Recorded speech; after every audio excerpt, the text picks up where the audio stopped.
Hello, c'est Mariama, bienvenue sur Mom You Rock.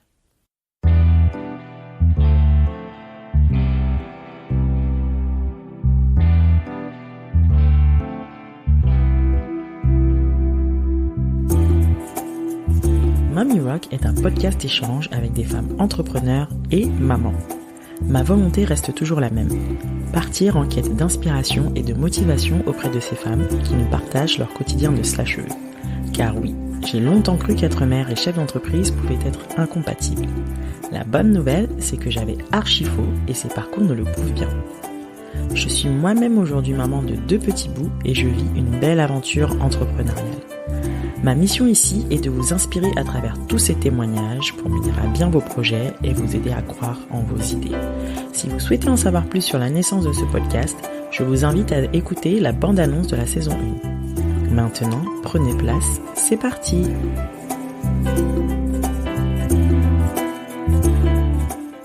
Dans ce nouvel épisode, j'ai le plaisir d'accueillir Isabelle Ravier, fondatrice de la start-up Joli Moi, qui est une plateforme proposant des routines beauté sur mesure avec des recommandations basées sur vos propres besoins et critères. L'idée lui est venue à travers la première entreprise qu'elle a fondée, avec la volonté de réinventer l'approche du conseil et de la vente de produits de beauté personnalisés. J'ai été impressionnée par les différentes batailles qu'Isabelle mène pour la parité homme-femme, dont l'une en particulier dont vous avez certainement entendu parler, le Parental Act. Ce fameux dispositif qui permet au père ou au second parent de bénéficier d'un rallongement de son congé paternité, ramené à 28 jours, et qui est 100% rémunéré. Il était temps! Certes, nous sommes encore loin de nos voisins européens, mais c'est déjà une belle étape de franchie. Entre autres, au menu de notre discussion, l'impact positif du premier confinement sur son business, le switch que son équipe et elle ont opéré pour maintenir les activités de la boîte et surtout de celles de leurs stylistes beauté indépendants, la place des femmes dans l'univers de la tech et bien sûr la jeunesse du projet Parental Act. Merci à Isabelle de m'avoir accordé ce temps d'échange que je vous laisse maintenant découvrir. Bonne écoute. Bonjour Isabelle. Bonjour. Merci pour ton invitation. Pour ton invitation. Tu vois, ça commence bien déjà. Bienvenue. Bienvenue. La fille qui a pas dormi, tu sais. Isabelle, tu es maman de 3 enfants, donc Marceau, 8 ans, Pia, 5 ans et Paz, 1 an et demi. Tu as fondé la start-up Joli Moi et ta marque, si j'ai bien compris, Laboratoire d'Hermance, on pourra en parler. Tu as fondé donc la start-up française Joli Moi, donc start-up de la Boutitech, qui propose des conseils de vente personnalisés et sur mesure en social selling, on va en parler, donc sur les réseaux sociaux. Moi, j'appelle ça un coach beauté de poche, c'est un peu ça. Donc, qui est doté d'une intelligence artificielle, donc qui définit notre routine beauté sur mesure, selon nos propres critères et nos propres besoins. C'est bien ça ?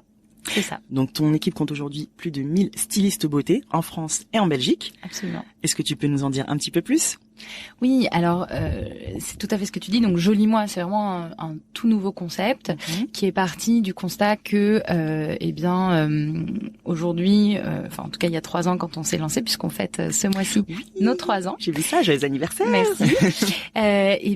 Pour avoir un conseil vraiment personnalisé, c'était compliqué. En fait, c'est compliqué parce qu'en boutique, on va dire que la distribution aujourd'hui traditionnelle est organisée de telle sorte à ce que c'est beaucoup rythmé par des opérations, des calendriers commerciaux, où on va pousser des nouvelles marques, des nouveaux produits, et où finalement on a peut-être perdu un petit peu de vue depuis quelques années le besoin du client et sa spécificité. Or, il y a vraiment aujourd'hui un mouvement de fond dans la beauté qui est que on a envie chacun que notre individualité aussi soit reconnue. On a envie aussi de pouvoir se faire conseiller de manière vraiment très personnalisée et qu'on nous ressorte pas, si tu veux, la routine beauté qu'on va multiplier par 10 fois 10 clients.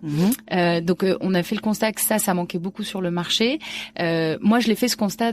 Justement, tu parlais de ma première start-up sur le terrain. C'est-à-dire que avec Dermance, c'est une marque de cosmétiques qui s'adresse à des femmes de 45 ans et plus. C'est une marque de soins, dermo-cosmétiques. Et on a déjà à l'époque, pour Dermance, j'avais un réseau de conseillères beauté qui accompagnaient chacun de mes clients à domicile ou tu vois, dans des lieux mais hors boutique pour les conseiller de manière très personnalisée. Et on s'était aperçu que ça, c'était très fort, ça manquait. Et en l'occurrence, ça manquait beaucoup aussi sur un multimarque. Voilà. Et donc, parce qu'en boutique c'est pas organisé comme ça nécessairement. Et puis sur le digital, il y a des outils qui existent, alors plus d'ailleurs qui sont poussés par les marques pour du conseil, du diagnostic beauté. En fait, ça c'est quelque chose qui existe depuis des années. Seulement, c'est vrai que les algorithmes, et puis c'est comme c'est développé par les marques, c'est toujours un peu limité parce qu'on va pousser qu'une seule gamme ou une seule marque. Or aujourd'hui, on s'aperçoit que les hommes, les femmes, ils ont envie de pouvoir mélanger les marques, de pouvoir faire des combinaisons. Pareil, ils s'approprient aussi la beauté et les produits. Et donc chez Jolie Moi, on a développé ce que tu parlais du Beauty Affinity, en fait une science pour faire de la recommandation beauté avec un match beauté. Et ça c'est le point de départ, en disant déjà on va pouvoir faire une recommandation beauté personnalisée sur un très large nombre de personnes, parce que c'est quelque chose de complexe, parce qu'aujourd'hui il y a beaucoup de marques, beaucoup d'ingrédients et autres. Et donc ça permet de filtrer un certain nombre de choses. Mais ça ne suffit pas. Aujourd'hui, quand tu vas sur un site et que tu remplis ton profil beauté, d'ailleurs tu l'as sans doute testé sur jolimois.com, t'as une super recommandation beauté et c'est très bien. Mais en fait, ça ne te donne pas du tout toutes les clés, tu vois, pour ok, maintenant que j'ai 3-4 produits qui me sont proposés pour l'étape ABC, qu'est-ce que j'en fais? Et c'est là où interviennent en fait nos 1000 stylistes beauté aujourd'hui. D'ailleurs, il y a des hommes et des femmes. Je suis vraiment très contente qu'on ait accueilli nos premiers hommes. D'ailleurs, pendant le confinement, on pourra en parler. Je sais pas si il est, mais je pense qu'il y a bien. Et en tout cas, ces 1000 stylistes beauté, ce sont des indépendants. Donc, on a un mélange de passionnés de beauté, vraiment des passionnés qui sont amateurs, du coup, sont pas forcément professionnels. Pas forcément du secteur. Diplômés. Alors, c'est vrai que je trouve que il faudrait presque redéfinir les notions aujourd'hui d'experts, de professionnels et autres, parce que en réalité, tu peux être expert sans être forcément professionnel. Aujourd'hui, on est quand même dans un monde où on peut se permettre d'apprendre, d'être des autodidactes dans plein de sujets, voilà. Sûr. Et notamment dans celui de la beauté, on l'a vu avec tous les réseaux sociaux et les influenceurs. Alors, tous ne sont pas experts, mais en l'occurrence, là, on a vraiment des passionnés de beauté. Donc, c'est plutôt je dirais des clientes au départ qui s'intéressaient énormément à la beauté. Donc certaines ont des thématiques, donc le zéro déchet, ça peut être le vegan, enfin en tout cas souvent ça part d'un intérêt pour un sujet spécifique, parce que la beauté c'est très vaste. Ça peut être aussi par exemple comment j'arrive à trouver du teint pour les peaux noires, enfin vraiment différents sujets. Et après partant de là, c'est des gens qui naturellement se sont mis à conseiller, à être des sortes de référents en fait pour leur entourage, et puis après qui communiquent sur les réseaux sociaux et de fait du coup pour leur communauté. Donc il y a cette population-là de personnes, de passionnés. On a aussi des professionnels de la beauté, donc des coiffeurs, on a des maquilleurs. Ça touche aussi à la coiffure, du coup, c'est pas forcément. On a aussi du soin pour les cheveux, absolument. C'est vraiment maquillage, c'est toute catégorie confondue. Donc on fait aussi du cheveu, du conseil sur le soin cheveux. Donc on a des coiffeurs, des maquilleurs, des esthéticiennes, des masseurs beaucoup. Et puis après. Toute une population, on va dire, de gens qui sont plus donc des personnes qui sont passionnées par la partie conseil, accompagnement et social media, et qui eux du coup se forment à notre contact plus sur les thématiques de la beauté, mais qui eux sont des vrais aficionados, si tu veux, du réseau, du marketing de réseau. D'accord. Et donc voilà, toutes ces stylistes beauté aujourd'hui sont signent un contrat avec Jolie Moi, et on leur donne accès à une application professionnelle qui leur permet en fait de vraiment conseiller de manière très pertinente et de faire évoluer en fait leurs connaissances sur différentes thématiques autour de la beauté pour toujours ou sur le social selling comme tu en parlais, donc sur les réseaux sociaux. Et donc on va les accompagner à la fois en termes d'outils, donc cette application professionnelle qui est vraiment réservée à nos stylistes beauté, et en termes de training, puisque nous on a un gros volet formation qui est notamment beaucoup de e-learning aussi dans cette app qu'on va retrouver, et ce qui permet à chacun de se former quand il veut, où il veut, et vraiment au rythme où il veut, et de progresser comme ça dans son activité. D'accord. Et c'est des formations sur quelle thématique du coup? Ça peut être du digital, ça peut être lié aussi à la beauté. Alors on a lancé justement, on verra, mais pendant le confinement, on a lancé notre Social Selling Academy, en fait, qui est vraiment qui sont vraiment des formations dédiées à l'utilisation des réseaux sociaux pour communiquer, pour faire grandir sa communauté, et ensuite conseiller et vendre à sa communauté, donc accompagner sa communauté sur les réseaux sociaux. Ça fonctionne un peu comme des influenceurs en quelque sorte, des influenceurs beauté. Oui, alors moi, c'est vrai que c'est plutôt de la micro et nano influence, parce qu'on parle vraiment de personnes très authentiques qui en fait quand elles rejoignent Jolie Moi, nos stylistes beauté, en fait, elles ont le choix aussi à un moment, par exemple, de ne pousser que ce qu'elles veulent. Si tu veux, elles sont pas payées pour, par exemple, faire de la communication sur un produit. D'accord. Vraiment, elles sont commissionnées sur l'accompagnement et la vente des produits de beauté, donc ça c'est vrai. Mais elles sont complètement libres. Ils sont complètement libres puisqu'on a des hommes maintenant, de mettre en avant les thématiques, les marques qui les intéressent le plus. Et souvent, ce qui est intéressant, c'est que justement, en fait, c'est des systèmes de micro-communautés d'intérêt.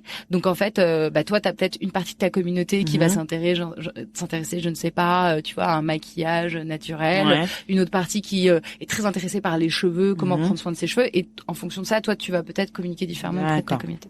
Ok. J'aimerais revenir sur l'impact du confinement du coup sur ton activité. Hein. Oui. Tu as su rebondir justement en réinventant l'expérience client. Donc tu parlais de social beauty selling. Absolument, absolument. Donc c'était pas le cas avant, ça n'existait pas si j'ai bien compris. Comment alors on est les premiers. En fait, le terme social selling. Alors moi j'aime bien. Nous on parle de social beauty business chez Jolie Moi parce que pour nous on est très focalisé sur le conseil et l'accompagnement client. Pour nous ça dépasse vraiment juste la partie selling qui pourrait s'entendre en fait. Tu vois si tu traduis comme juste la vente. Vraiment on est vraiment dans l'accompagnement, voilà, et le conseil et aussi vraiment le conseil personnalisé. Et la vente, mais bien sûr le conseil. C'est quand même le grand enjeu de Jolie Moi, ça va être d'arriver à accompagner chaque individualité dans sa quête de beauté, et donc aussi d'avoir poussé ce modèle-là sur du multimarque. Ça, c'est tout à fait unique. C'est-à-dire que tu as des sociétés aujourd'hui, des marques qui se vendent en fait en direct avec des communautés d'ambassadeurs, mais tu n'as pas de plateforme multimarque qui est réussie aujourd'hui, si tu veux, à professionnaliser ce métier et à l'amener vraiment sur une dimension conseil multimarque digital. Et ça, c'est ce qu'on appelle le social beauty business. Ce qu'il faut savoir, c'est que, et ça, on y tient beaucoup. Alors, c'est vrai que pendant le confinement, ça n'a pas du tout été le cas, mais on a aussi un ancrage physique et local. Notre communauté de stylistes beauté est présent beaucoup sur les réseaux sociaux et va continuer d'être quasiment à 100% aujourd'hui présent sur les réseaux sociaux à cause du confinement et du Covid.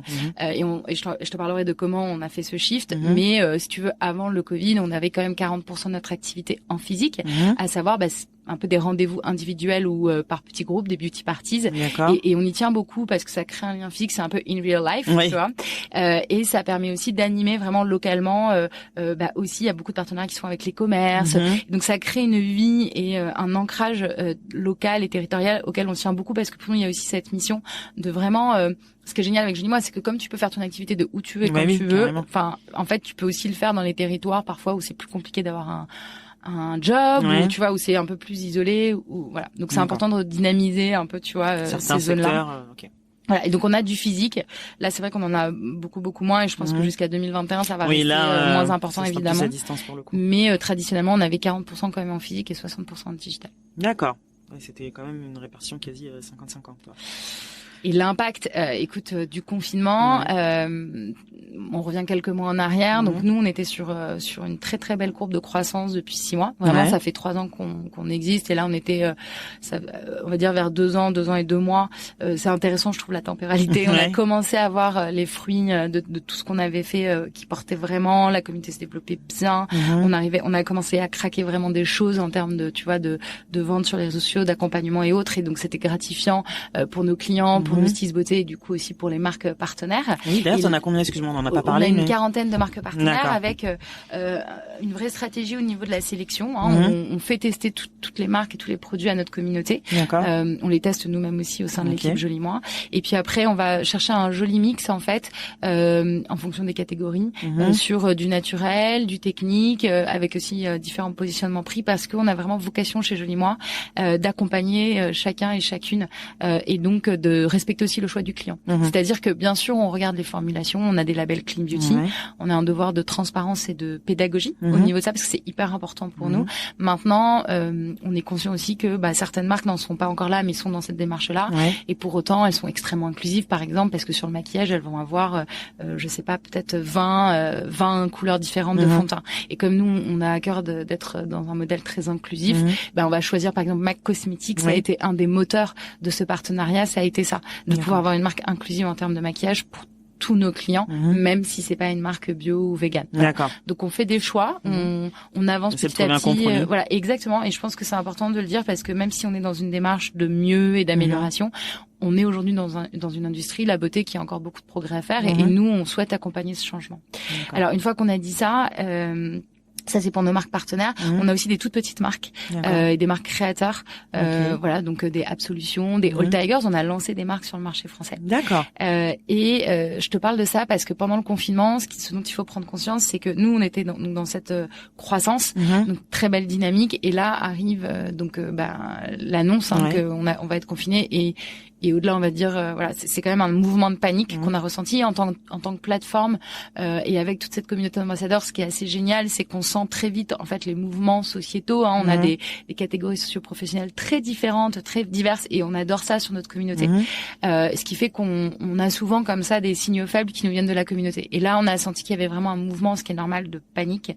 Et nous aussi, parce que c'est-à-dire que quand t'es en train de monter et que là, t'as un espèce de stop, tu te prends un énorme mur en fait. Qui va se passer, tu sais pas où tu vas aller. Ouais, c'était franchement, moi, il y a eu 15 jours d'énormes stress et flottement aussi parce que c'était tellement mondialisé, ça concernait tellement de gens que on a aussi des investisseurs chez Jolie Moi et que nécessairement on a un peu fait des réunions de crise parce que voilà, on devait voir aussi comment, enfin tu réévalues complètement tes budgets, tes dépenses, ton argent, ton cash, il est hyper clé, donc il faut aussi y réfléchir et tout ça.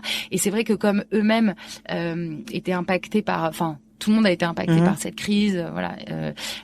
On prenait aussi quelque part des répercussions de ça sur un niveau plus global. C'est-à-dire, voilà, tes investisseurs, eux, leur argent, parfois ils l'investissent en bourse, concrètement, ou ils l'ont parce qu'ils ont un groupe qui gagne de l'argent. Et en fait, après, si tout ça change, forcément, ça t'impacte indirectement. Donc ça, c'était assez intéressant de le vivre aussi. Après, c'était très fort. Et heureusement, on est resté, la chance qu'on a chez Jolie Moi, c'est que comme depuis la création de l'entreprise, on travaille vraiment sur, on parle beaucoup des valeurs, du socle et de la culture entreprise. Enfin, beaucoup de gens te disent c'est un peu du vent et tout. En fait, je peux te dire que pendant le confinement, on s'est rendu compte à quel point tous les efforts qu'on avait fait depuis la création pour créer une culture, pour créer un ancrage, une mission, tu vois, se donner une mission et rallier tout le monde à notre mission, ça a été important et ça a été déterminant. Donc, en tant que plateforme, au moment du confinement, on avait 3, en gros, au-delà de nos salariés, évidemment, où il y a eu toute la gestion en fait des indépendants du coup. Il y avait tous nos salariés. Ça c'était, tu vois, gérer tout ce que tout chef d'entreprise a dû gérer, le Covid, mettre en place le remote, le télétravail pour tout le monde, mettre en place des nouveaux modèles de communication, de management, parce que c'est pas pareil. Et ça, vous y étiez habitués avant, il y avait le télétravail. Oui, en fait, les grèves, tu vois, la chance qu'on a eu. Entre guillemets, parce que c'est quand même difficile, mais l'année d'avant, à Noël, quelques mois avant, on avait vécu quand même une grande phase de grève compliquée. Surtout à Paris, ça a été très fort. Ce qui fait que, effectivement, on avait commencé à capter des choses sur le télétravail, à voir l'installation, etc. Là, pendant le confinement, donc on va dire qu'une fois qu'on a eu géré et sécurisé l'organisation, le travail avec l'équipe, ça s'est fait très vite. Et c'est vrai qu'on a une grosse partie de l'équipe chez Jolie Moi qui est l'équipe technique et produit et qui, eux, ont beaucoup l'habitude de travailler sur ces systèmes de télétravail. Et notamment notre CTO, Mathilde Lemay, qui est une de mes associées, elle a travaillé pendant des années en full télétravail. Et donc, elle a vraiment une grosse expertise là-dessus. D'ailleurs, elle a fait des interventions pendant le confinement sur ce sujet-là. Donc ça nous a beaucoup aidé, si tu veux, sur la partie salariée. Maintenant, en tant que plateforme, on avait nos marques partenaires parce qu'on a, comme je te le disais, des toutes petites marques pour lesquelles, déjà pour lesquelles on a été pendant le confinement presque les seuls. Souvent, elles étaient très présentes en physique, aussi sur leur propre e-shop, qui souvent s'est bien développé d'ailleurs quand elles pouvaient fournir les stocks. Et certaines étaient présentes sur quelques autres plateformes, on va dire digitales. Mais globalement, ça reste des marques en beauté qui étaient très très très implantées en physique. Donc quand le physique ferme, c'est dur parce que t'as tout qui coupe, tu vois. Donc il y avait quand même la considération de nos marques et leur parler, travailler avec elles pour savoir un petit peu où est-ce qu'elles en étaient, comment ça se passait, comment on allait s'organiser pour pouvoir continuer, si tu veux, à aussi maintenir une activité, un conseil. Il y avait tous nos indépendants et là et effectivement là c'est encore plus l'enjeu parce qu'en fait on a des personnes qui alors pour beaucoup c'est pour mieux vivre, c'est un complément de revenus, ça représente 200, 300, 400 euros par mois, mais c'est quand même quelque chose et en particulier dans ce contexte, tu vois, un peu de crise où tout centime, tout euro compte, on le sait, et on en a qui en vivent et donc il était important pour nous, tu vois, de maintenir l'activité, de les accompagner évidemment et de les rassurer, de leur dire mais écoutez, on va pas tout arrêter, c'est pas parce qu'il y a le confinement, vous allez continuer, on va juste devoir, effectivement, comme il y a plus les 40% de physique, tu vois, 40% du chiffre d'affaires Jolie Moi en physique, ça veut dire que il y a cette partie-là de leurs revenus personnels qui dépendent aussi de ce chiffre d'affaires-là. Donc ça veut dire que tu coupes quand même 40% de tes revenus. Donc ça, c'était une petite source d'angoisse. Et puis certaines, chez Joli Moi, t'as des profils qui sont 100% digitaux, d'autres qui sont très physiques, et d'autres qui sont un mélange des deux. Et ce qui fonctionne hyper bien, c'est le mélange des deux. Mais on n'a pas encore réussi, tu vois, à faire le switch total. On n'avait pas encore réussi à ce que tout le monde fasse les deux. Mais là, par contre, c'est vrai que ce confinement, on s'est réorganisé. En une semaine, l'équipe a été formidable, hyper soudée. On était tous hyper alignés et on s'est dit, en fait, il y avait un enjeu, c'était nos indépendants. En fait, qu'on vende ou qu'on ne vende pas, parce qu'il y avait aussi un moment, on pourra en parler si tu veux, l'aspect logistique. Il fallait que les conditions d'hygiène sanitaire soient respectées. Puis pendant beaucoup de semaines, on a eu quand même le risque de devoir fermer les entrepôts, ou que la poste ou que certains transporteurs arrêtent de travailler pour des raisons qui sont tout à fait entendables. Mais du coup, on s'est dit c'est pas grave si on vend pas. Nous, ce qu'on a constitué, c'est une communauté de milliers de personnes, et cette chance qu'on a eue, c'était d'avoir un millier de stylistes beauté, comme je te disais, très présents sur les réseaux sociaux, mais aussi ancrés vraiment dans leur communauté localement. Et on s'est dit en fait ça c'est notre chance, c'est que nous, notre mission là, ça va être d'accompagner tous nos clients, ou pas nos clients même, ou des gens sur le digital, parce qu'on a vu aussi qu'il y avait plein de nouvelles personnes qui se mettaient à aller sur les réseaux sociaux, Facebook, Instagram, parce qu'ils avaient du temps, parce qu'ils étaient un peu perdus.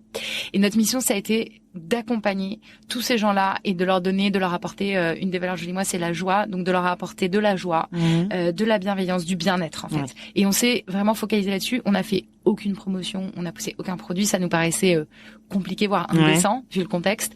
Et on a tout de suite été très, très clair sur le fait que ça allait être notre mission. Et donc pendant 2 mois, on a complètement retravaillé en 2 semaines tout notre plan marketing. Tout, parce que c'était pas du tout. On a donc pour digitaliser et pour vraiment faire ce switch en full digital sur toute une partie de notre communauté, on a lancé le e-learning Social Academy. Et donc c'est comme ça qu'on l'a lancé. On l'a accéléré. C'était déjà en projet, mais on a accéléré sur tout l'aspect digital. Et on a lancé notamment par exemple on avait lancé les leçons de maquillage en physique en partenariat avec MAC, on les a digitalisées. On les a mis en visio du coup. Voilà, et on les a mis en visio. Donc en fait si tu veux l'effet du confinement, alors à titre personnel si tu veux ça a été extrêmement difficile parce que moi j'étais à Paris, je suis restée à Paris avec les équipes. On avait, moi j'ai 3 enfants dont tu les as cités, dont un petit à l'époque qui avait même pas 1 an, qui a fait ça 1 an pendant le confinement, et un qui était scolarisé. Donc en plus t'avais, enfin les 2 étaient scolarisés, mais disons que la moyenne section c'était un petit peu moins que le CE1. C'est sûr. Voilà. Et mon mari qui est aussi indépendant, qui a sa société, donc 2 entrepreneurs à la maison dans un contexte de crise, avec 3 enfants en bas âge, et évidemment ni nounou, ni femme de ménage, ni rien. Enfin parce qu'en fait à nouveau on voulait pas les faire venir, leur faire prendre des risques et autres, donc on est vraiment resté confinés. Ça a été vraiment très très dur physiquement. Et ce qui m'a aidé moi à titre personnel, c'était vraiment cette mission qu'on avait chez Joli Moi et tous nos indépendants, tous nos stylistes beauté, pour qui il était vital pour moi qu'on les accompagne. On a mis plein de choses en place. Par exemple, tu sais, on les paye tous les mois. C'est des commissions, donc ils sont payés tous les mois. Là, par exemple, on a mis des paiements toutes les 2 semaines parce qu'on sait qu'il y a certains foyers qui avaient plus de revenus à cause du confinement. En fait, il y a beaucoup d'indépendants aussi qui n'ont pas pu tout de suite bénéficier du fonds de garantie, tu sais, qui a été mis en place par l'État. Les salariés ils étaient un peu plus protégés avec le chômage partiel, et autres. Mais il y a toute une partie de la population, notamment les indépendants, qui ont vraiment été un peu je dirais pas laissé pour compte parce qu'il y a eu quand même ce fonds de garantie, mais qui était quand même compliqué à actionner. Du coup, nous on a mis en place d'abord un site pour les aider à comprendre quels étaient leurs droits, les aider à aller chercher les aides là où il fallait. Et surtout, on les a payés beaucoup plus souvent, donc régulièrement. Tous les 15 jours. Il y a toujours de l'argent qui rentre. Mais ça a l'air de rien, mais en fait, c'est quand même, tu vois, en termes de boulot, c'est énorme parce que c'est des flux financiers, ça veut dire faire des évolutions au niveau technique et tout. Donc, c'était vraiment l'ensemble des équipes Joli Moi qui ont été mobilisées. Et bien sûr, notre communauté a été incroyable. Elles-mêmes, elles ont créé un nombre de contenu fou entre elles. Il y a la partie publique auprès des clients, mais aussi toute une partie privée en interne du coup qu'on ne voit pas, avec une communauté qui est privée et qui s'anime et qui se partage. Et là, c'était assez incroyable de voir un peu cette adhésion et vraiment cette solidarité entre tous. Et donc, les filles qui étaient très physiques se sont lancées sur le digital et on est passé en 100% de digital en 2 semaines. Et en fait, là, ce qu'on a vu, alors, donc 2 semaines de grande panique, 2 semaines de travail hyper intense, et après on a vu que ça redémarrait. Donc nous en avril, parce que donc plein de nouveaux clients qui allaient sur le digital, parce que du coup une communauté qui, comme elle ne travaillait pas par ailleurs, pour une fois était 100% dédiée à son activité Joli Moi finalement. Et malgré parce que du coup il y en a qui font ça, tu m'as dit avec un complément de revenu, donc, voilà, et d'autres qui font ça. Alors ceux qui font ça à temps plein, ils ont continué de faire ça à temps plein, et ceux qui le faisaient à temps partiel, l'ont fait vraiment beaucoup plus à temps plein. Et ce qui était assez fou, c'est de voir que malgré le fait, parce que surtout, on sait que quand même cette crise a été très pesante pour, je dis pas que pour les femmes, parce que je pense que les papas aussi, ça a été compliqué pour évidemment certains papas, mais malgré tout, on sait qu'il y a eu quand même des inégalités qui se sont recréées, que certains on va dire certains réflexes sont revenus un petit peu à 100%. Donc on sait que la logistique, les repas, l'école, enfin faire l'école à la maison, enfin il y a beaucoup de sujets. Je te vois sourire. Je sais pas si oui, on va en parler. Voilà. Mais voilà. En tout cas, disons que j'ai été assez impressionnée parce que on a quand même si on a des hommes dans la communauté, beaucoup de femmes. Et en fait, malgré, c'est là où je me rends compte de l'incroyable résilience que nous avons aussi nous les femmes, où en fait parce qu'en fait, si on réfléchit bien, et comme nous toutes, pendant ce confinement, entrepreneurs, voilà. Pour moi, mes stylistes beauté, ce sont tous des entrepreneurs. Ils sont auto-entrepreneurs, en fait. Et on les aide à faire ça. Et bien, ils se sont retrouvés à devoir gérer leur activité, gérer quand même le stress de ce que ça pouvait représenter, le confinement, quand même. C'est ça. C'était pas évident pour tout le monde. La vie de famille. Plus la vie de famille, plus toute la logistique. Et le quotidien full time en fait, avec une famille quoi, qui est pas la charge mentale énorme quoi. Voilà. Et malgré ça, en fait, on n'a jamais eu des chiffres aussi bons. J'ai vu une belle progression x6 par rapport à l'an dernier. Ouais. Et ça continue et c'est vrai que c'est assez époustouflant en fait. Voilà. Donc à la fois, je pense qu'il y a plein de clients qui nous ont découvert pendant ce confinement. On a plein de stylistes beauté aussi qui se sont lancés dans l'aventure parce qu'on a plus de 500 stylistes beauté. Donc tu vois une grosse moitié quand même qui nous a rejoint sur les 6 derniers mois. D'accord. Donc, il y a eu une grosse accélération là, tu vois, pendant le confinement. Et voilà, enfin c'était juste assez incroyable, épuisant, mais dans notre cas, ses fruits, quoi. Dans notre cas, ça a payé. Dans notre cas, cet élan qu'on avait depuis 6 mois avant cette crise, finalement c'est poursuivi différemment. Et je dirais peut-être ce qui a changé pendant ce confinement, c'est quand même la prise de conscience. On a toujours été, tu vois, les labels Clean Beauty, on a été les premiers à les lancer, on a été le premier distributeur à avoir vraiment une labellisation systématique de tous nos produits, avec notamment la technologie Clean Beauty et autres. Donc on était déjà très conscients en fait de notre rôle, tu vois, en tant que plateforme pour ouvrir la voie vers un nouveau modèle de beauté, notamment sur l'inclusivité, sur le fait d'accompagner chacun, de véhiculer une image très positive de la beauté, en accompagnant chacun individuellement. Et là en fait, on a pris conscience peut-être encore plus de notre rôle et surtout du rôle qu'on pouvait jouer en tant que plateforme en faisant le lien vraiment entre l'écosystème, donc les marques d'un côté, les stylistes beauté, donc les conseillers, les ambassadeurs de l'autre, et les clients, et faire en sorte que il y ait une communication. En fait, on est tous ensemble. Pour nous, c'est quelque chose de global. On est tous ensemble, on est solidaires, et les marques ont aidé les stylistes beauté ont soutenu les marques, elles ont été là, enfin tu vois, et les clients aussi, et donc tout ça, voilà, une très belle chaîne. Et je trouve que aussi une action qu'on a menée qui a beaucoup en fait enthousiasmé aussi tout le monde. C'était une opération qui s'appelle Ensemble Solidaire, suite à l'appel, tu sais, de la Fondation des Hôpitaux de Paris. Et ça, c'était, tu vois, on le dit comme ça, mais en fait, il faut quand même prendre conscience que là, je pense que tout le monde a compris qu'on s'est pris puissance 10 en termes de charge de travail. On n'a pas recruté, on a recruté quelques freelances qui nous ont bien sauvé la vie pendant le confinement, mais c'était compliqué pour nous de recruter en salariat parce que on était encore une fois c'était incertain aussi. Ça reste incertain encore aujourd'hui, donc là on recrute beaucoup plus parce qu'on est obligé. Il faut bien avancer, c'est ça. Mais si tu veux, il y a eu quand même toute cette phase où on n'avait pas tellement le go. Enfin, on s'était dit voilà, on va pas trop recruter parce qu'il faut qu'on fasse très attention à notre cash. Du coup, c'était très dur parce que tout ça s'est fait sur la même taille d'équipe. Et là encore une fois, équipe extraordinaire et très engagée chez Jolie Moi. Et l'opération Ensemble Solidaire, en gros, on s'est proposé. Donc, on a fait un appel aux dons à nos marques partenaires, évidemment, mais à toutes les marques dans la beauté, qui a été d'ailleurs relayé par le CEW, qui est un groupement pour les marques dans le sélectif. Et là, on a réussi. Et donc, on a des marques comme on avait Nux, enfin on avait plein de marques incroyables. C'est forcément des marques avec lesquelles vous travaillez ou pas forcément. Non, justement. Et nous en fait on a fait jouer notre plateforme, on a mis à disposition notre plateforme logistique qui était où il y avait suffisamment tu vois de distanciation, qui roulait bien, et notre savoir-faire en fait en tant que plateforme pour agréger tous les dons de toutes les marques petites et grandes, parce qu'en fait on a des marques comme La Chesnay qui ont donné quelques centaines d'unités, et puis on a des marques, on avait Elisabeth Arden, 25 000 crèmes, mais Elisabeth Arden a donné des milliers de produits en fait, et donc en fait ça leur a, d'abord c'était hyper intéressant pour les hôpitaux de Paris, pas que, enfin les hôpitaux de France et la fondation, parce que il y a eu d'autres initiatives, il y a eu notamment Protège ton soignant qui a été assez extraordinaire, mais c'est vrai que sur la beauté, on a fait une belle opération et on a rassemblé tous les dons et on a coordonné et notamment il y a Aude qui a géré ça pour nous en plus de tout le reste, et ça c'était sur son temps libre en fait, si tu veux, cette opération là en plus, et quand tu sais à quel point la logistique était différente, et nous on a permis, tu vois, plutôt pour éviter que les hôpitaux reçoivent au compte-gouttes plein de petits dons qui étaient compliqués à gérer pour eux, eux, en plus, tu vois, à redispatcher. Enfin, ils étaient vraiment dans le jus. Et voilà. Et ben nous, en fait, on a agrégé tous ces dons et on s'est coordonné avec la fondation pour faire des envois très massifs par site. Ce qui fait que plutôt que de recevoir plein de trucs de tous les côtés, de pas pouvoir gérer, nous on a agrégé, on envoyait. Et donc en plus, on avait un super suivi de qui recevait quoi, ce qui a permis de bien dispatcher les dons sur tous les hôpitaux de France. Et pas parce que c'est vrai que bon, évidemment, la région parisienne était très en demande. Il y a eu, voilà, parce que il y a une grosse densité, mais il y avait pas que eux qui avaient besoin de ces dons-là. Et on a donné plus de 20 000 produits.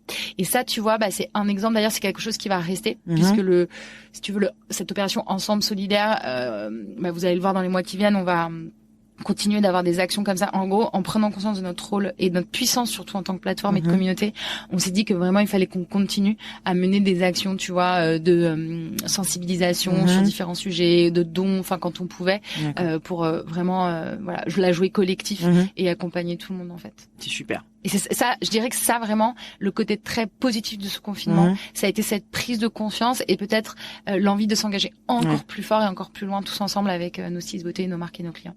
On parle d'engagement, donc on va rester sur cette voie-là. Tu es très engagé sur la question de la parité homme-femme et même sur les droits des femmes en général. On sait que dans l'univers de la tech, elle représente seulement 10% des effectifs. Je parle même pas du nombre de femmes founders dans ce secteur. Je pense qu'on est encore à un chiffre bien plus bas. Historiquement, en plus, c'est un secteur féminin. Comment tu expliques le fait que les femmes soient si peu présentes dans cet univers-là?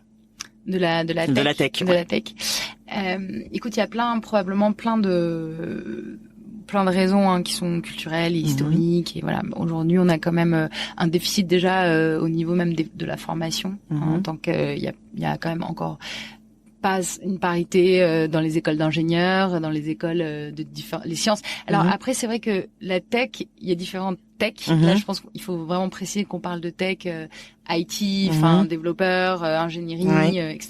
Parce qu'après la tech, ça peut être par exemple les biotech ou la médecine. Et en l'occurrence là, dans ces sujets-là, sur ces sciences-là, on est quand même beaucoup plus à la parité. Et il y a beaucoup plus de femmes. D'accord. Donc là, si on reste juste sur le sujet de la tech, vraiment la technologie et le code et autres, c'est vrai qu'il y a un déficit au niveau des ingés. Maintenant, c'est en train d'évoluer, Dieu merci.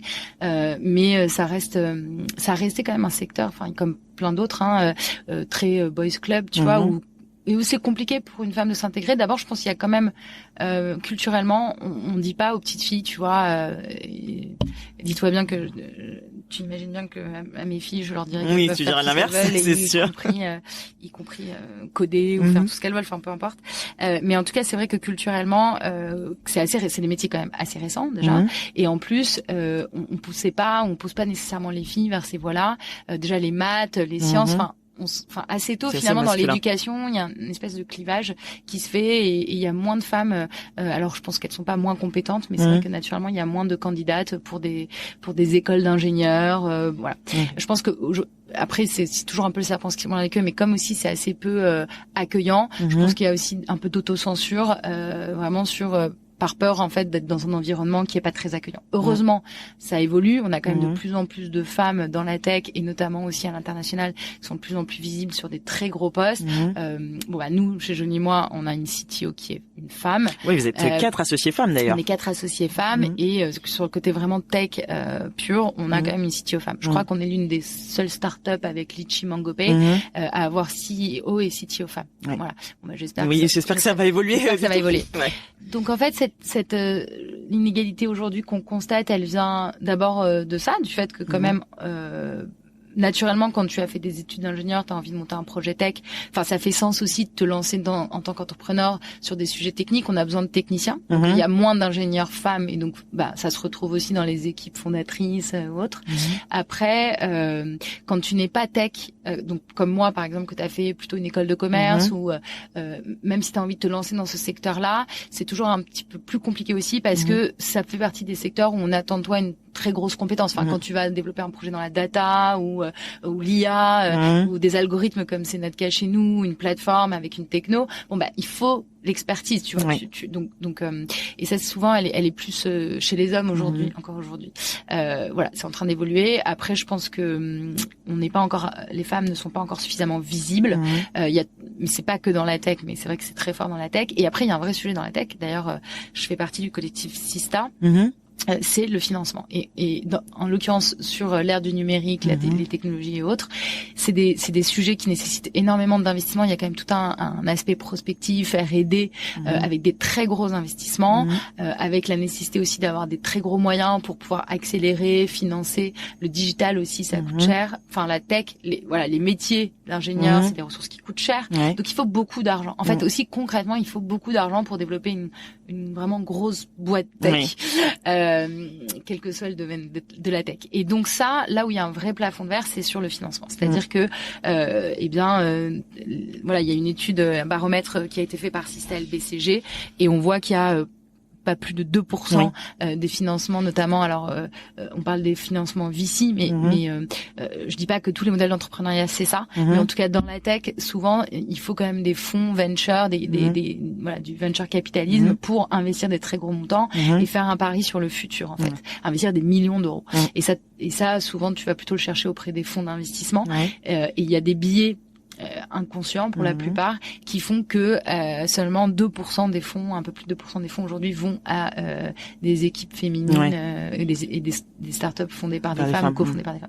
Donc c'est vraiment très très très très faible. Donc là tu vois, quand tu as ce chiffre-là en tête, tu vois à quel point il y a vraiment un énorme travail à faire, qui est d'ailleurs en train d'être fait en partie par Sista. Il y a une charte qui a été, mais ça va prendre du temps, parce qu'il y a la volonté et puis après il y a la réalité. Et ce qui est intéressant, c'est que là notre génération, on voit quand même de plus en plus, on va dire que là où les partenaires, tu vois, tous les dirigeants, c'était plutôt des hommes, aujourd'hui la cinquantaine, enfin voilà, tous les stéréotypes, malheureusement, voilà, que tu connais. Maintenant, il y a de plus en plus de femmes. D'abord, il y a des fonds qui sont créés, dirigés par des femmes aujourd'hui.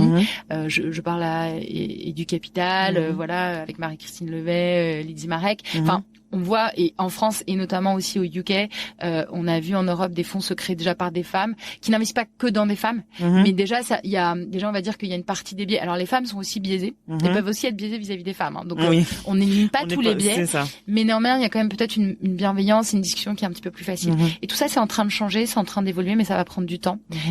J'espère que dans la tech de plus en plus on verra des rôles modèles, on verra des femmes, voilà, pour porter des projets tech, mais ça nécessite du financement. Donc ça va aller de pair avec l'évolution de l'écosystème du financement. Tu as lancé en février dernier le dispositif Parental Act aux côtés de Céline Lazorte, donc qui est fondatrice de Litchi et MangoPay, et de Thibault Lantier, donc ex-fondeur de Mon Docteur, donc qui a été racheté par Doctolib.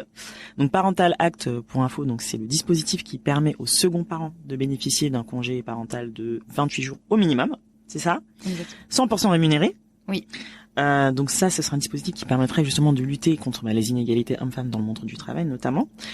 Comment t'en es arrivé à avoir cette idée-là et à te dire... J'adore parce qu'il y a une mention sur le site Parental Act sur une idée folle de Isabelle Rabier et Céline Lazorte. Comment vous êtes arrivé à lancer ça? Écoute, je dirais que la genèse, alors déjà il faut le petit fait, je pense que c'est toujours important de le dire, c'est que alors Céline, moi je la connais depuis longtemps puisqu'on a créé notre première boîte ensemble. Enfin, ensemble, en même temps en tout cas. Pas ensemble du coup, mais en même temps. Et on était à l'incubateur HEC. On a été incubés toutes les deux à l'incubateur HEC. Donc je la connaissais depuis longtemps et depuis 10 ans, on a toutes les deux vécu nos aventures entrepreneuriales et puis en tant que femme et puis maman. Voilà, on a évidemment vécu plein de choses et on a pris, je pense, conscience aussi de certaines choses. Et la société, je dirais, a quand même pas mal évolué aussi. Donc, si tu veux, peut-être que le sujet du parental, tu vois, d'ailleurs, on se faisait la remarque il y a 10 ans. Moi, quand j'ai eu Marceau, en fait, ça m'a pas du tout choqué, tu vois, que mon mari, en plus, lui, c'est un peu particulier, il est pas salarié, donc en plus, voilà, il était entrepreneur aussi déjà. À ce voilà, mais ne prennent finalement que quelques jours. Après, il se lève la nuit. Enfin, c'est pas la question, mais en tout cas, post-accouchement, il était assez peu présent, et c'était pas un sujet. Disons que ça, enfin, vraiment, il y a 8 ans, tu vois, moi, ça a pas été un sujet. Après, quand même, à la naissance de notre deuxième enfant, il m'a confié que il avait pas, voilà, il se disait c'est un peu dommage en fait que j'ai pas passé plus de temps avec mon premier. Enfin, il avait un peu ce regret là. Ouais, il se disait en fait c'est vrai que c'est des moments qui passent vite, c'est des moments précieux. Mais après tu sais, d'abord il y a une culture quand même qui est très forte aujourd'hui, malheureusement en France, où le papa, c'est culturel, prend très peu de jours. Enfin, c'est assez fou. Et c'est en train de changer heureusement. Mais voilà. Donc, disons que la genèse, elle est venue du fait que Céline et moi on se connaissait et que après on a rencontré Thibaut dans le cadre d'un club qui s'appelle, d'un réseau qui s'appelle The Galleon Project et sur lequel, avec notamment Céline, on a participé en fait à la rédaction de ce qu'on appelle le Gender Agreement, qui a été lancé à l'initiative d'Agathe Vauthier, qui est la fondatrice de The Galleon Project, avec Jean-Baptiste Rudel de Critéo. Alors là, pour le coup, c'est vrai que ça reste un microcosme très tech, parce que là on parle des 100 et quelques entrepreneurs à très forte croissance de la tech française, mais justement on considère que l'entreprise doit être le lieu d'évolution sociale et qu'en tant que fondateur de société avec un très gros pouvoir, on a un rôle aussi de faire évoluer la société. Donc le Gender Agreement a été initié par Agathe Vauthier et comme pour tous les livres blancs, en sollicitant les entrepreneurs du réseau, et on a participé avec Céline à ces discussions-là. Et en l'occurrence, à l'époque, Céline, elle avait déjà mis en place un congé paternité chez Litchi depuis 2016. Elle avait vu les bienfaits de ça.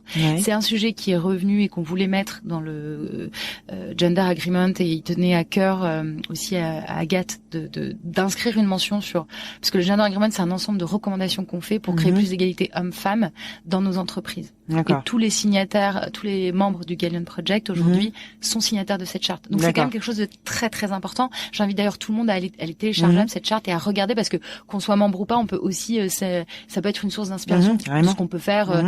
Alors qu'on soit entrepreneur ou pas, même en tant que salarié, on peut aller en parler à qui de droit. C'est toujours une bonne idée. Ça vient toujours aussi de la base, c'est bien. En tout cas, le congé paternité, c'était un sujet qui a suscité énormément de débats, parce que philosophiquement parlant, il y avait quand même des sujets de est-ce que en tant que CEO, moi je dois imposer un congé parental au second parent? Est-ce que c'est ma voix? Est-ce que c'est mon rôle? Bon, mais une fois qu'on a dit ça, nous, notre conviction profonde, c'était que oui, il faut, parce que en fait, si on ne le fait pas, et comme ça n'est pas la loi n'était pas à ce niveau-là, eh bien on continue de creuser des inégalités, on continue de créer une société où le papa ou le deuxième parent n'a pas le temps de créer ce lien qui est ô combien important, notamment à la naissance, et on l'a vu notamment sur les 1000 premiers jours de la vie de ce que dit le rapport du ministère de la Santé. Voilà, le rapport Cyrulnik le redit bien, et c'est des études vraiment faites par des psychologues, des spécialistes de la petite enfance, qui l'ont prouvé scientifiquement ça. Donc cet attachement, il est hyper important. Et pourquoi ça a rétabli de l'équilibre dans l'économie entre hommes et femmes?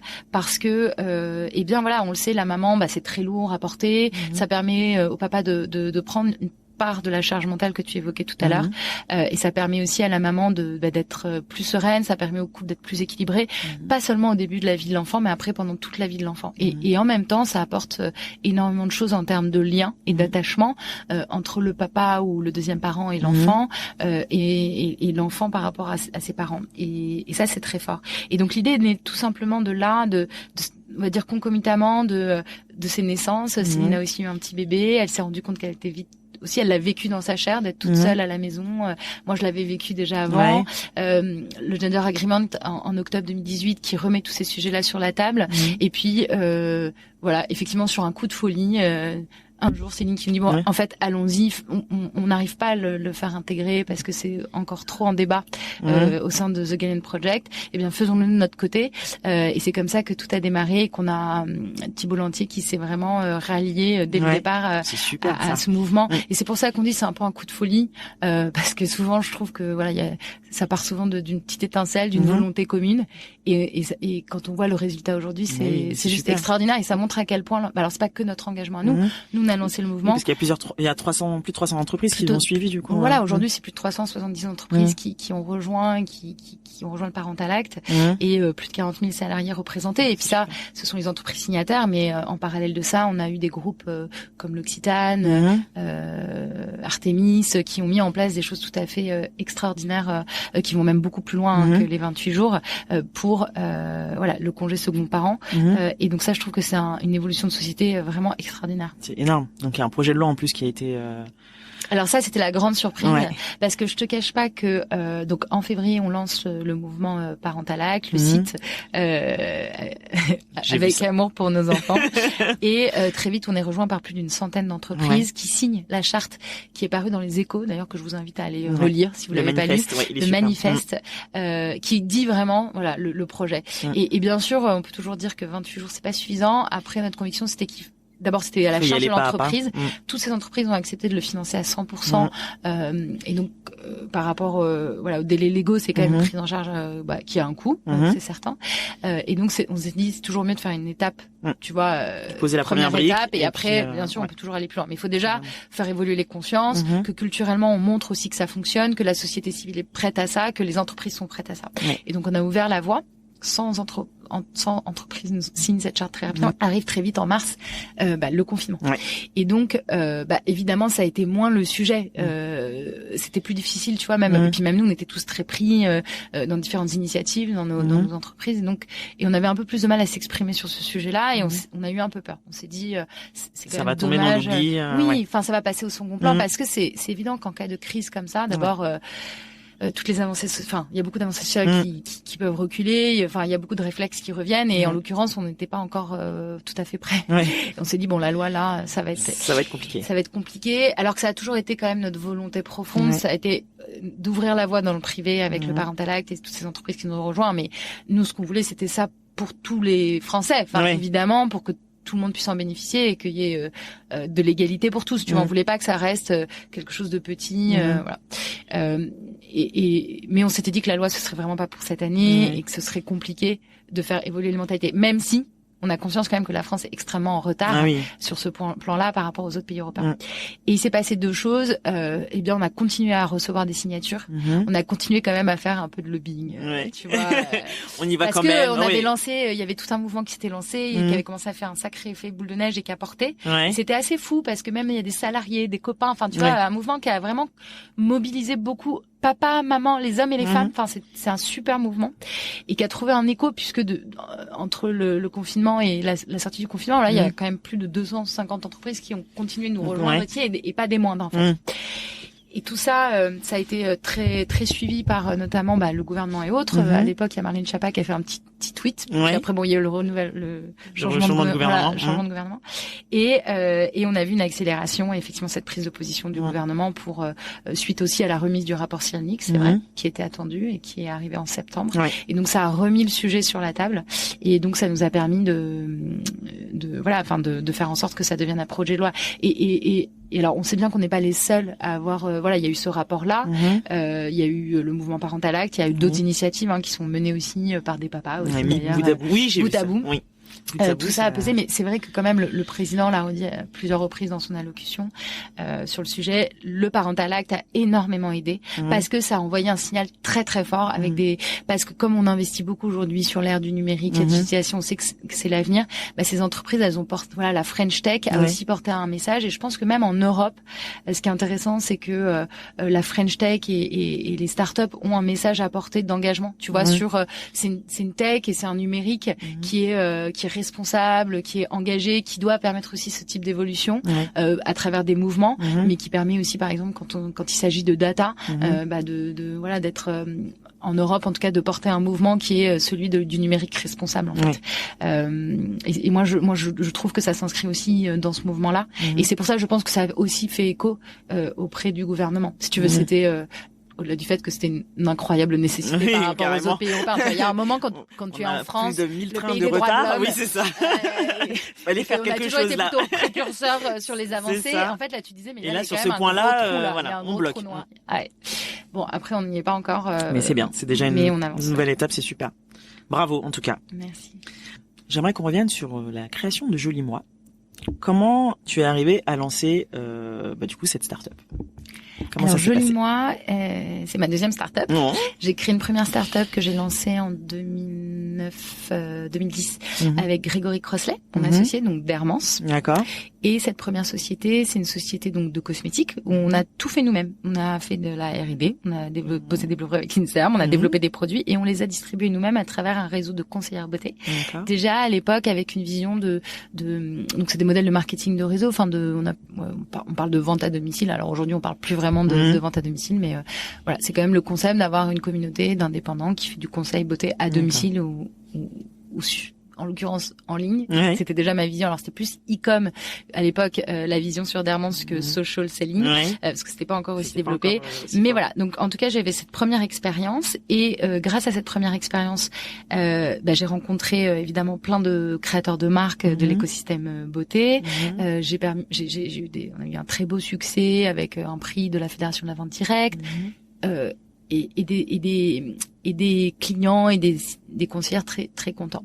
Mais quand même, on sentait bien que voilà, pour plein de raisons, la société se développait pas tout à fait comme je voulais. Notamment, j'avais beaucoup de demandes de mes conseillères pour plus de produits. Or moi, c'était une gamme volontairement assez courte, très ciblée, anti-âge, très bien formulée, très bien avec le bon prix. Tu vois, j'avais pas vocation à développer des centaines de produits. Et c'est vrai que comme on était un réseau de distribution, puisqu'on était un pure player sur un modèle, aujourd'hui on appellerait ça une DNVB concrètement. Et donc j'avais conscience, je commençais à prendre conscience aussi que l'offre était peut-être un peu courte, tu vois, pour vraiment faire un gros business et en tout cas développer Dermance comme je voulais. Et en parallèle de ça, donc j'avais des demandes de mes conseillères beauté, comme toujours même chez Jolie Moi, très très très en contact avec nos clients, notre communauté, et des marques qui venaient me voir en disant mais c'est génial ce que vous faites, ce conseil, cette proximité, tu vois, créer du lien avec ta cliente, prendre le temps d'expliquer les produits et autres. Enfin, c'est quelque chose d'assez unique. Ça n'existait pas encore à cette époque-là? Bah ça existait. En fait, ça existait, de mais façon ça marginale, existait si peut-être, t'étais enfin en fait ça existait si toi-même t'avais ton propre réseau de vente directe pour ta marque, en fait, si t'étais une DNVB, tu vois. Mais une DNVB avec du physique très ancré, déjà une communauté. Donc beaucoup de marques avaient envie, enfin la distribution c'est assez saturé sur le marché français qui est un marché mature dans la beauté. J'avais plein de marques qui venaient me voir et tu vois ça a un peu fait tilt parce que je pense qu'il y a 10 ans jamais une marque ne serait venue me voir en disant je veux me lancer sur un modèle de vente via une communauté. Enfin tu vois, c'était quelque chose qui aurait été assez inconcevable. La base. Ouais. C'est la base maintenant, mais je dirais que il y a eu quand même des évolutions assez fortes, c'est-à-dire que avant c'était vraiment les marques qui communiquaient avec des systèmes publicitaires, ça c'est quand même 2009-2010 très classique. Top-down, voilà, la pub télé, print, les affichages, les magazines et autres. Et ça, on a connu. Et nous, on a aussi lancé Dermance, qui était une marque incarnée et engagée pour faire la promotion en fait du bien vieillir, plus que de l'anti-âge finalement. On était un peu furax contre toutes ces publicités. Voilà, exactement. Et en tout cas, les marques avaient cette habitude de communiquer comme ça. Après, il y a eu quand même un peu plus les blogueurs. On a commencé à avoir un certain nombre d'influenceurs, de prescripteurs en tout cas sur les réseaux sociaux, enfin notamment sur le internet, à savoir beaucoup les blogs. Voilà, il y a ça commençait déjà à l'époque, et ça commençait à prendre une certaine ampleur. Et là, les marques ont commencé petit à petit à lâcher un tout petit peu leur image parce que c'était très léché. Enfin, tu vois, il y a des budgets incroyables qui sont dépensés pour ça, et on laissait un peu plus ces influenceurs, ces blogueurs parler de leurs produits. Tu vois, ça c'était un peu la première étape. Puis on est passé de ça à très vite un modèle vraiment de micro nano influence, voilà, avec l'explosion des réseaux sociaux, avec ce qui existe aujourd'hui. Mais ça déjà en 2016, on commençait. Enfin, en tout cas, moi j'avais ce pressentiment-là. Et comme j'avais des marques qui venaient me voir, et moi j'avais toujours eu cette vision sur le digital, je fais intéressant. En fait, c'est vrai, pourquoi est-ce qu'on créerait pas, pour le client, je vois le bénéfice, mais parce que je le voyais pour ma marque qui est extraordinaire, des concerts hyper engagés, authentiques, tournés vers le client, enfin voilà, et du coup des vrais bénéfices clients où il y a un lien qui se crée, et je trouve ça génial d'arriver à recréer du lien. Tu vois, où toi t'es comme si c'était ta meilleure amie, mais hyper experte sur la beauté. Et dès que t'as une question sur tes cheveux, ta peau, ton maquillage, tu peux faire appel à elle. Mais derrière t'as du savoir-faire, de la formation, donc c'est quand même assez génial.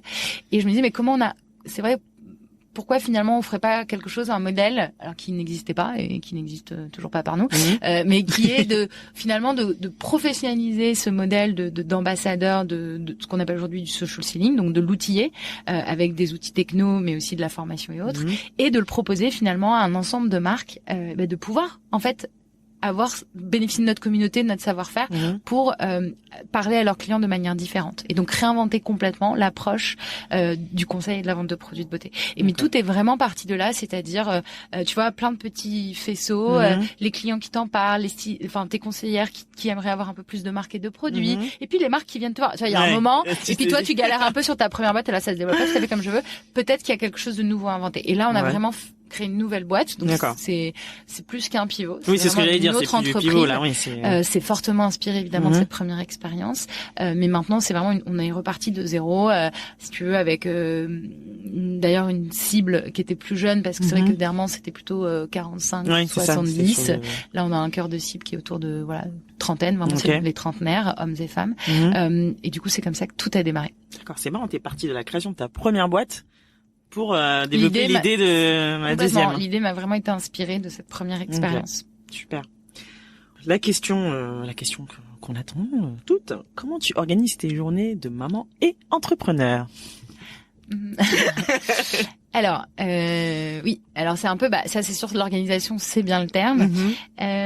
Écoute, je dois dire que déjà on a une grande chance, c'est qu'on a quand même la chance d'avoir, alors pendant le confinement un peu moins, mais nos parents qui sont près de nous. Donc c'est vrai qu'on a, en termes de liens et de relations, nos enfants ont des grands-parents très présents.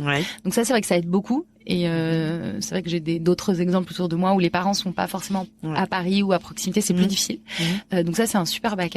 Et c'est vrai qu'avec mon mari on est très organisé et on a effectivement aussi une nounou clairement qui s'occupe des enfants pour les sorties d'école ou aujourd'hui à temps plein pour ma petite fille Paz.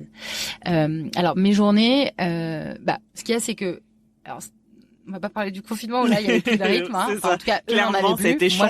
Moi j'en avais un, mais pas eux. Mais en tout cas, quand même, il y a l'école qui rythme beaucoup les journées, des activités. Et après moi, c'est vrai que je dors pas beaucoup, ça c'est vrai, mais c'est naturel, c'est-à-dire que c'est mon tempérament. T'es comment, genre 5 heures ça te suffit? 6 heures, non, 5 heures c'est chaud, 6 heures. 6 heures c'est bien. 6 heures je peux tenir vraiment très très longtemps, 5 heures... c'est un peu plus compliqué. Au bout d'un mois, je suis plus très très bien. Et d'ailleurs, j'ai beaucoup appris depuis 10 ans à vraiment m'écouter physiquement. Et je sais que c'est un marathon, c'est vraiment un parcours qui est dans la durée. Et il faut être capable de travailler beaucoup, c'est vrai, parce qu'on n'a rien sans rien. Et en même temps, il faut savoir aussi lever le pied. Il faut éviter absolument des situations de burn-out. Enfin, moi, j'ai jamais fait ça, mais c'est vrai que je sais que ça peut être très difficile aussi de se remettre de la fatigue extrême, voire de la dépression, en fait, qui est liée à une extrême fatigue. Donc, en tout cas, ce qui est sûr, c'est que j'ai une hygiène de vie qui fait que j'essaye quand même de faire du sport régulièrement. Ça, c'est quelque chose que j'ai pu zapper, tu vois. J'ai pas fait ça pendant 10 ans et au début, puis là, je suis dans un, Jolie Moi, ça se développe très bien. On va dire que déjà, je me paye un peu mieux, donc ça me donne aussi un peu plus de flexibilité financière pour aussi, tu vois, me payer des cours de sport. Mais j'ai pas toujours pu le faire, très concrètement. Et là, j'essaye surtout c'est pas tant une question de moyens aujourd'hui qui peut être bloquant, c'est plus m'astreindre à vraiment ne pas faire sauter mes cours de sport. Parce que sinon, si tu veux, c'est hyper simple de toujours te faire passer en second, quoi. C'est ça. Ah oui, en fait, je vais faire ce call. Ah oui, je fais cette réunion. C'est ça. Donc, en fait, ça passe à la trappe, voilà. quoi. Et ça, c'est marrant parce que, en fait, je crois qu'on a souvent tendance à dire, mais c'est hyper égoïste. Et en fait, c'est pas égoïste. C'est juste que. C'est un temps pour toi aussi. Oui. Et puis c'est surtout qu'on porte quand même beaucoup de choses. Et qu'en fait, si demain, tu vois, moi, je suis pas bien, je sais qu'il y a plein de choses qui vont pas tourner aussi bien qu'elles tournent aujourd'hui. Donc, c'est important aussi de s'entretenir, de prendre soin de soi. C'est ça. Pour soi déjà, et puis après aussi pour continuer à faire ce qu'on aime faire. Moi, j'ai toujours été entière et j'ai du mal à faire des concessions. Donc c'est vrai que je pense que mon entourage te dira que j'essaye de tout faire. Alors maintenant j'ai appris à faire quand même des choix. Mais tu vois, j'ai à la fois une famille nombreuse, j'ai quand même 2 boîtes, dont une qui me prend évidemment plus de temps, mais quand même, et j'ai 20 salariés, 1000 stylistes indépendants derrière. Et en même temps, j'ai des potes que j'ai envie de voir aussi comme tout le monde, et j'ai aussi envie de me cultiver. Alors moi, je pense que maintenant, j'ai appris à être moins perfectionniste. J'ai aussi appris très vite ce que je faisais moins au début, notamment quand j'étais jeune maman. En fait, j'ai appris à lâcher aussi beaucoup plus. C'est-à-dire que souvent, j'ai constaté que parfois c'était un travers aussi que j'avais de vouloir tu vois, comme je voulais tout faire bien, puis on a beaucoup de pression sociale aussi sur la mère parfaite aussi, faut le dire. Et du coup, je laissais peu de place, je pense, à mon conjoint quand il voulait, par exemple, tu vois, s'il allait faire des courses. En fait, c'était jamais exactement ce que j'aurais acheté. Enfin, c'était jamais. Enfin, tu vois, bon, c'est une caricature, mais c'est vrai. Et là aujourd'hui, ça me tend encore un peu, ça me crispe un petit peu parce que moi, maintenant, je suis très. J'aime bien faire attention au packaging, faire attention à la production locale et tout. Donc là, je suis plus dans une autre démarche qui est plus responsable. Donc parfois, si les achats sont pas tous exactement responsables comme j'aimerais, ça me crispe un petit peu. Mais au fond, je me dis, mais en fait, bon, il faut aussi choisir tes batailles et tu peux pas être sur tous les fronts, etc. Là, ce que j'essaye de faire dans ma journée, en tout cas, c'est déjà dans ma semaine, j'organise des temps morts dans le sens où t'as vite fait en fait entre tes réunions professionnelles, tes events. Moi, je suis assez impliquée dans pas mal d'assos aussi. Enfin, plus tes copains, etc. Tu peux vite en fait n'être jamais chez toi. Ou tu peux vite avoir des trucs tous les soirs. Mais ça, c'est très très fatigant, tu vois. Et donc, j'essaye vraiment de réfléchir en termes d'équilibre. C'est toujours ça. Donc, d'équilibre dans la semaine, d'équilibre dans le mois, notamment vis-à-vis des enfants. Tu vois, en disant bon bah si je sais que j'ai 3 soirées, après je pondère entre le pro, le perso, ça c'est, tu vois, et c'est pas toujours hyper équilibré. J'essaye de faire en sorte que ce soit globalement équilibré sur l'année, mais il y a des phases où c'est très pro, des phases où ça va être beaucoup plus perso et autres, ça dépend de la saison aussi souvent. Bref, j'essaye de garder des temps et d'équilibrer par rapport au temps que je peux passer aussi en soirée avec mes enfants, parce que c'est important pour eux, tu vois. Ça me prend 20 minutes, mais la petite histoire le soir, de temps en temps, c'est pas tous les soirs, mais tu vois, régulièrement. Et donc ça, j'essaye de le faire. En tout cas, de manière hyper consciente, c'est ça, j'essaye de faire. J'essaye de rester sportive. J'essaie quand même de mieux manger, parce que j'ai vite fait pareil, de déjeuner à 15h, de zapper des déj, voilà. Enfin, donc ça c'est pas très, ça va vite. Enfin, tu sais de quoi je parle. Oui. Je pense que tout le monde sait de quoi je parle, hommes et femmes d'ailleurs. C'est clair. Mais donc ça, c'est hyper important de garder une bonne hygiène de vie, je dirais. Parce qu'on a quand même le moteur.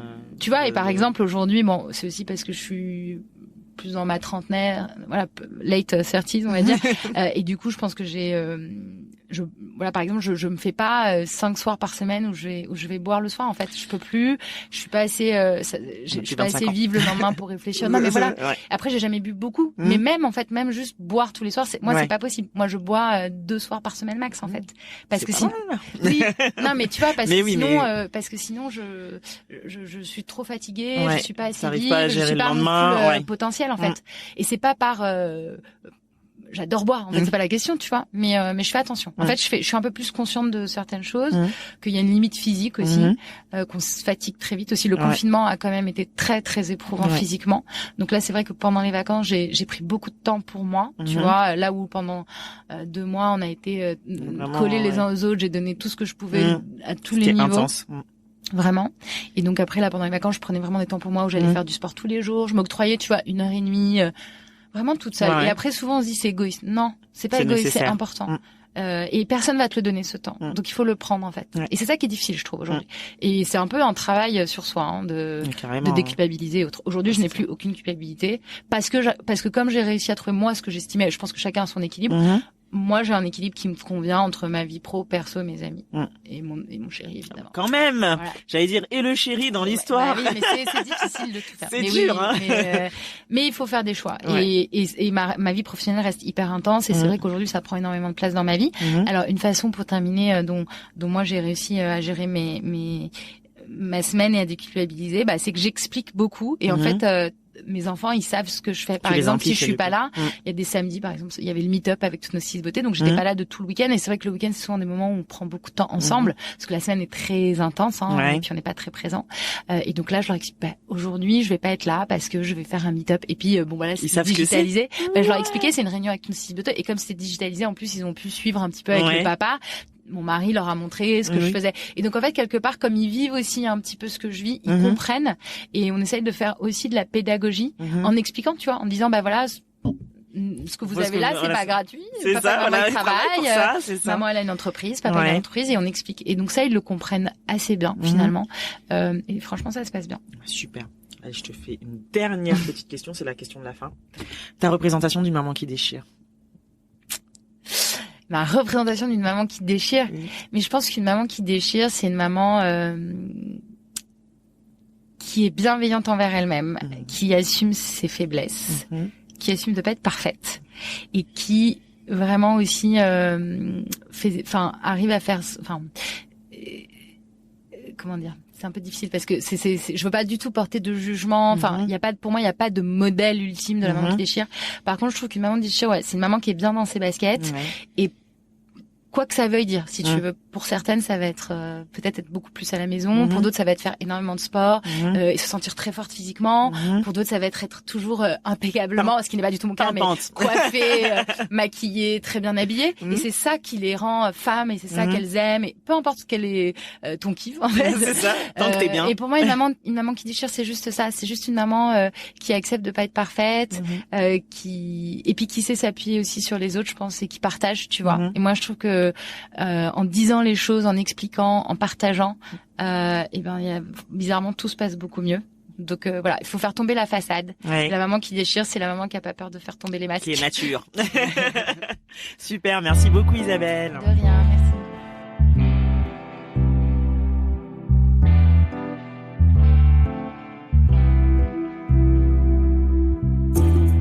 Merci pour votre écoute.